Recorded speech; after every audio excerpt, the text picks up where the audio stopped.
Here's the problem. A teacher delivers a lesson to 30 students. Some are bored, they already get it.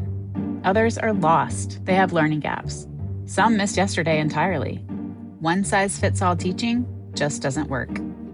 And when you add curriculum to the mix, teachers face impossible choices. Water it down, skip key instructional routines, or abandon it altogether. That's why we created a blended, self-paced, mastery-based approach that makes rigorous math accessible to every student, freeing teachers up to differentiate in small groups and one-on-one while using their curriculum. Here's how it works. Every class still starts together at the front of the room with a warm-up, discussion, or check-in. And then students are released. Some begin self-paced work time. Some head to the mastery check zone, and others meet at the teacher station.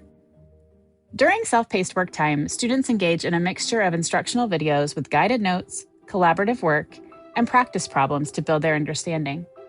They work at their own pace. Some are on lesson 2, others on lesson 4, same unit and topic, but tailored to where they are.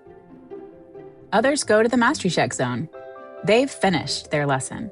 Now, they prove they're ready to move on. Students advance when they've demonstrated mastery, not based on the day of the week. Meanwhile, the teacher pulls small groups based on data. Same misconception across multiple students? The teacher pulls that group and does a reteach. While the group is working on new practice problems, the teacher checks on other students in the room, addresses any final needs in the group, and then pulls a new small group. The learning cycle continues. Students pass mastery checks, move to their next lesson. Small groups finish, students return to practice or retake checks. Everyone's challenged, everyone's supported, and math becomes something every student can master. Ready to transform your math classroom? Let's get started.